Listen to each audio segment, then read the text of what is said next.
Bonjour et bienvenue à tous sur la chaîne, c'est Victor de Murmure 3D. Aujourd'hui, on va voir comment appliquer des matériaux sur des scènes grandeur et surtout, qu'est-ce qu'un matériau. Sans plus tarder, c'est parti.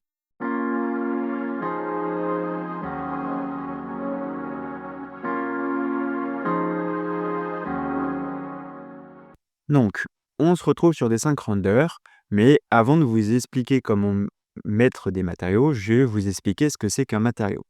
Donc, les matériaux qu'on utilise dans des scènes grandeur, c'est des matériaux qu'on appelle des PBR, Physical Based Rendering. Donc, en fait, si on vient sur un matériau, on va voir, alors je vais me décaler pour l'instant, hop, on va se mettre là. Donc, ça, c'est le matériau final, c'est ce à quoi ça va ressembler.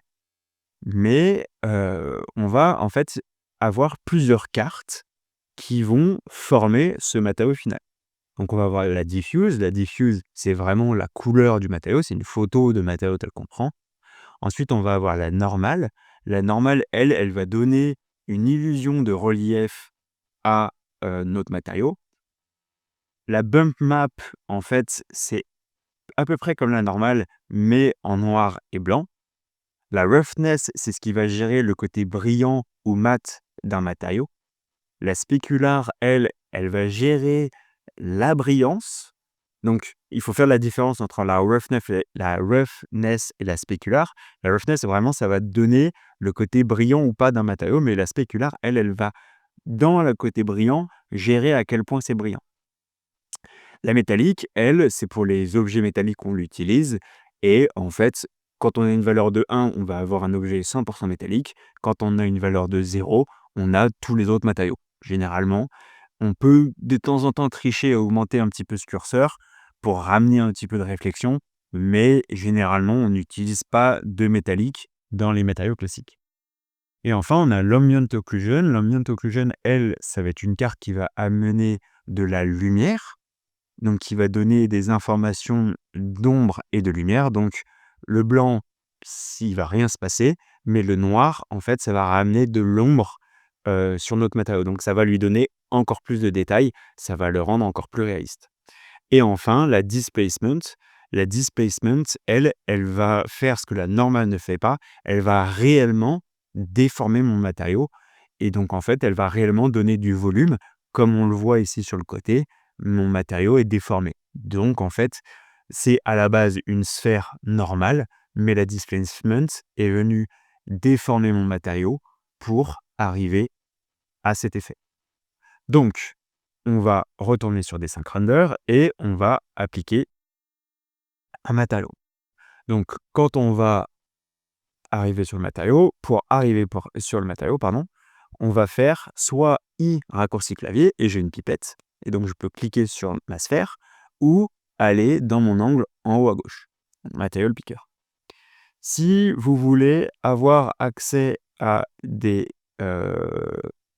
ressources, je vous conseille ces sites web. Donc, le premier site web, c'est ambiencj.com, où là, vous allez avoir des PBR surface, vous allez aussi avoir des HDRI, quelques assets 3D. Voilà, vous allez avoir pas mal de choses et tout est gratuit. Donc, si je vais dans les PBR surface et que je clique sur n'importe laquelle, et ben, je vais avoir voilà, mon matériau, ce à quoi il ressemble. Et quand je clique sur n'importe lequel, je vais avoir toutes les cartes que je viens de vous montrer. SketchUp Material, lui, c'est une autre bibliothèque de ressources où vous allez pouvoir trouver d'autres types de matériaux. Ou par exemple, si je viens là-dessus, je vais pouvoir avoir voilà, du métal. Je vais pouvoir avoir, hop, et là je vais pouvoir avoir du métal rouillé. C'est un logiciel qui est pratique aussi. Voilà, je vous invite à aller les regarder. Je vous les mettrai dans la description. Donc, j'ai fait mon petit i, raccourci clavier, j'ai cliqué sur ma sphère et là, alors, on va avoir en haut des informations, je vais en parler juste après. Mais avant de commencer, on va voir que si je clique ici, j'ai plusieurs menus. Pour l'instant, on va s'intéresser seulement au custom et je vous parlerai un peu plus tard du displacement et également du transparent et voilà. Donc ensuite, on a 2 menus, le base color et le base color map. Le base color map, en fait, lui, il va juste nous permettre de venir mettre notre texture de brique, donc vraiment la diffuse, ce à quoi elle ressemble, dans hop, on va ralentir un peu, dans ma flèche, dans ma sphère, pardon. Et si je viens cliquer sur la base color map, ici, je vais pouvoir lui changer sa couleur. Pouvoir la passer en bleu, je vais pouvoir la passer en vert, peu importe. Je vais pouvoir changer sa couleur.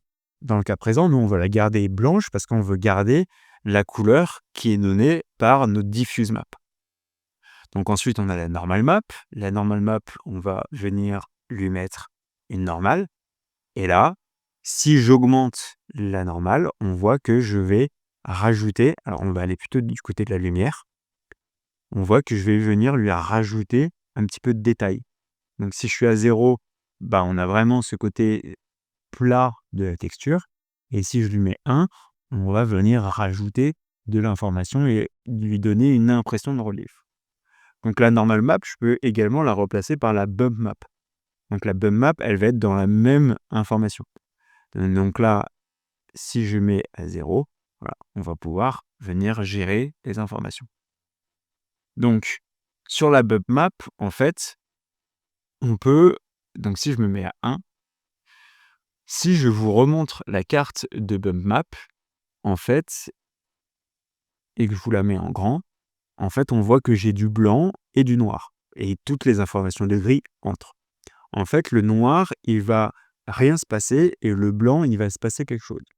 Donc là, dans le cas présent, vu que le blanc, il va se passer quelque chose et que c'est mes joints, mais en fait, c'est mes joints qui devraient rentrer ou pas.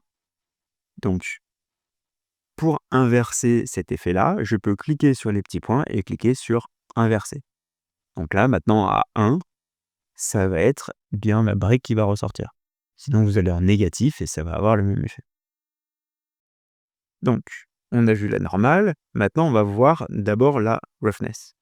Donc la roughness, si je lui mets sa carte de roughness, on voit que je vais venir rajouter de la lumière. Donc si je me mets à 0, je vais supprimer, alors on va en mettre à 0 ici le spécular. Si je me mets à 0, je vais avoir 0 luminosité dans mon matériau. Si je me mets à 1, je vais avoir 0 dans mon matériau parce que là, c'est un cas un peu particulier, c'est de la brique. Mais là, on voit qu'il ne se passe absolument rien en termes de luminosité entre mon 0 et mon 1 parce que je n'ai pas de spécular. En fait, les deux sont reliés. Là, par exemple, je me mets à 0,3. Si je me mets à 0 sur mon roughness ou si je me mets à 1, je n'ai pas le même résultat. À 1, je vais avoir un matériau mat. À 0, je vais avoir un matériau qui va être un peu plus brillant. Donc là, si j'augmente mon spécular, je vais vous montrer ça sur un autre matériau. On ne le voit pas bien sur la brique, donc je vais aller cliquer dans Assets, cliquer dans Matériaux, et on va venir prendre de la céramique. On va prendre n'importe laquelle, on va prendre celle-ci, et on va venir se mettre sur mon objet. Donc là, ma roughness, si je me mets à 1, on voit que j'ai un objet qui est mat. Si je me mets à 0, on voit que je suis brillant et qu'on voit le côté avec comme si j'avais du verre ou d'un miroir, on voit la réflexion de mon soleil. Donc là, mon spécular, lui, si je le mets à 0, bah, en fait, je vais couper complètement le côté brillant de mon matériau. Et si je me mets à 1, je vais augmenter ce côté réflexion. Donc ensuite, la métallique, si je me mets à 1, on va avoir cet effet très métallisé de ma brique. Et si je me mets à 0, bah, on va rester sur le côté brique que je veux avoir. Donc, moi, je vais juste remettre ma normale. Hop. Voilà, je trouve que le résultat est un peu plus joli dans le cas présent. On va diminuer un petit peu le spécular. Et le spécular, on va venir lui rajouter son spécular. Donc, hop, et on lui rajoute le spécular. L'avantage de mettre des cartes de spécular plutôt que de mettre, tout simplement gérer avec les valeurs, on va le voir ici. Si je lui mets, par exemple, ma carte de spécular de ma brique, en fait, je vais pouvoir gérer les endroits où je vais avoir de la réflexion sur mon matériau. Donc en fait, ça, on verra dans un deuxième temps comment on peut créer des matériaux qui ont un peu plus de précision, et qui ont un peu plus de détails, où en fait, on mettra des imperfections dans le métal, pardon, ou dans le matériau avec, du roughness ou du spécular. Donc on verra ça dans le prochain épisode. Ensuite, on va voir l'ambient occlusion, AO. En rajoutant de l'ambient occlusion, si je viens me mettre à 1, je vais ramener beaucoup d'ombre sur mon matériau et donc avoir un matériau qui est plus réaliste. Alors 1, c'est un petit peu trop fort, mais voilà. En fait, on va pouvoir rajouter du détail avec mon ambient occlusion. Ensuite, on va avoir le emissive. Le emissive, en fait, ça me permet de rendre un matériau lumineux. Donc, tous les endroits où il y a du blanc, ils vont être plus lumineux que les endroits où il y a de la couleur, mais on peut venir modifier la luminosité d'un matériau. Donc, on peut aussi lui changer sa couleur pour avoir des choses plus ou moins lumineuses. Si je lui mets du noir, j'aurai plus de lumière. Si je lui mets du blanc, j'aurai une lumière forte.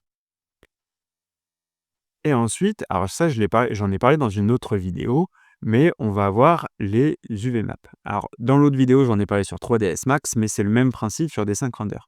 Donc là, si je passe mon UV map à 20, je vais avoir des toutes petites briques. Si je le passe à 10, je vais avoir des briques intermédiaires. À 5, ainsi de suite. Et si je me mets à 0, 2, par exemple, je vais avoir des très très grosses briques. Donc là, pour avoir un effet brique, je vais mettre à 5. Ça va faire très bien l'affaire. Je peux cliquer sur Triplanar. Triplanar, en fait, ça va créer l'UV mapping d'un objet que vous n'avez pas fait.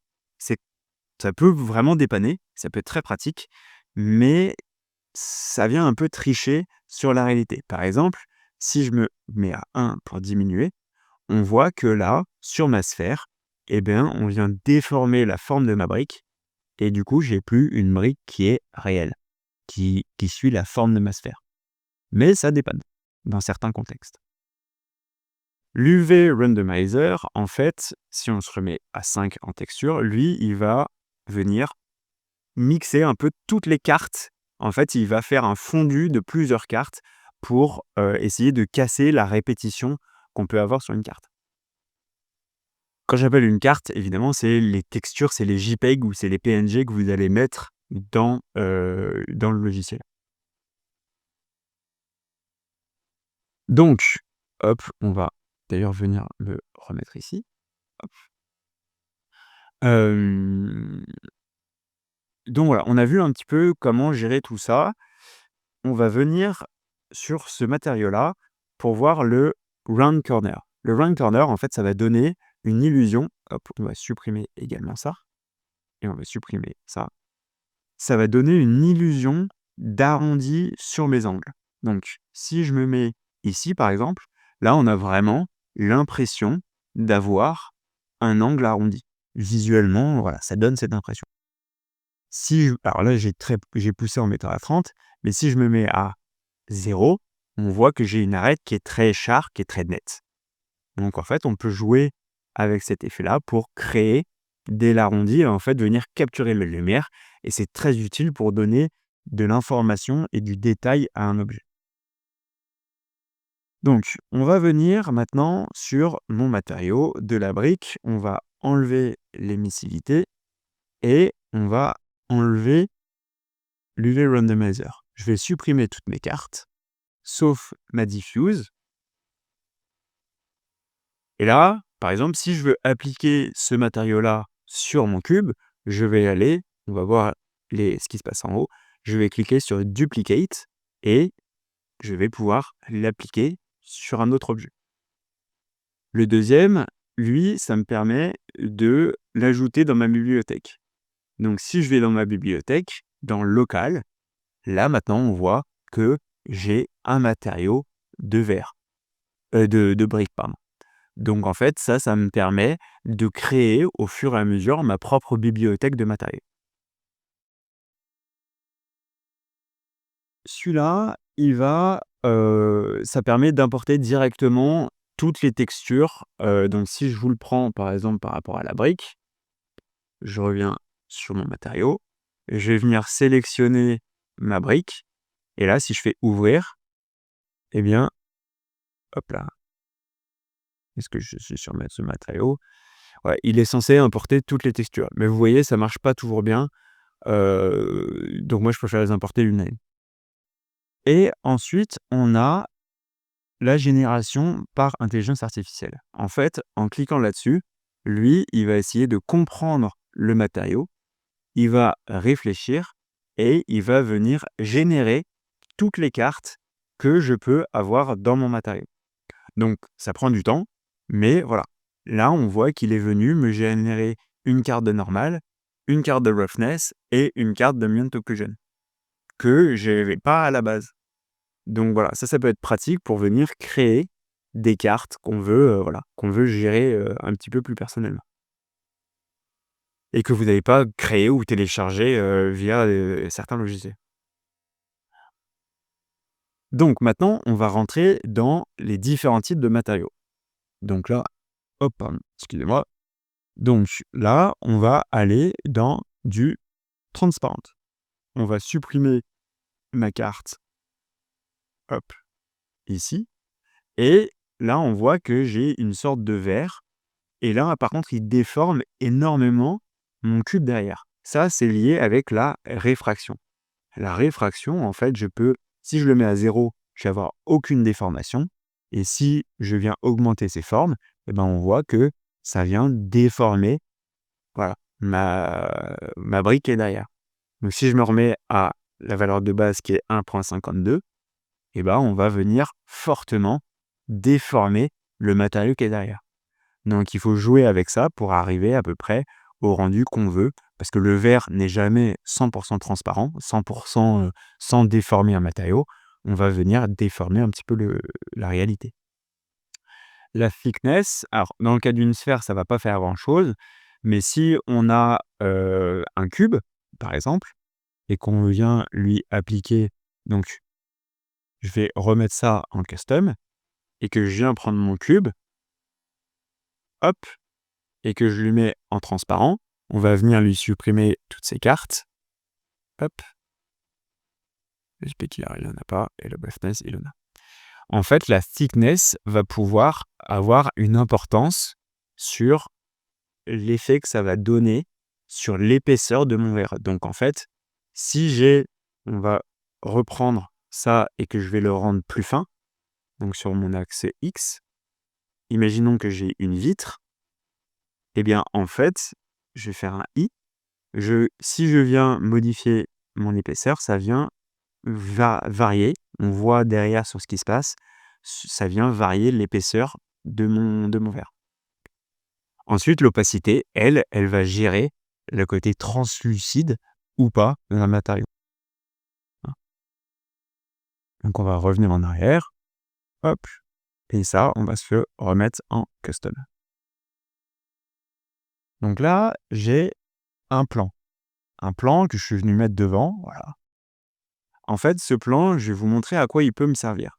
Donc là, dans le cas présent, je vais lui dire que je veux que ce soit un matériau, voilà, je veux juste du rouge.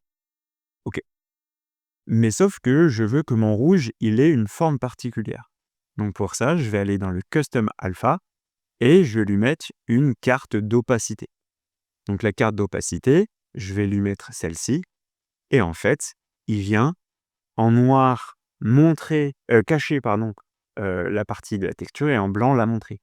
Donc là, par exemple, si je viens lui mettre la texture de brique, eh bien là, on voit que j'ai ma texture de brique qui est représentée.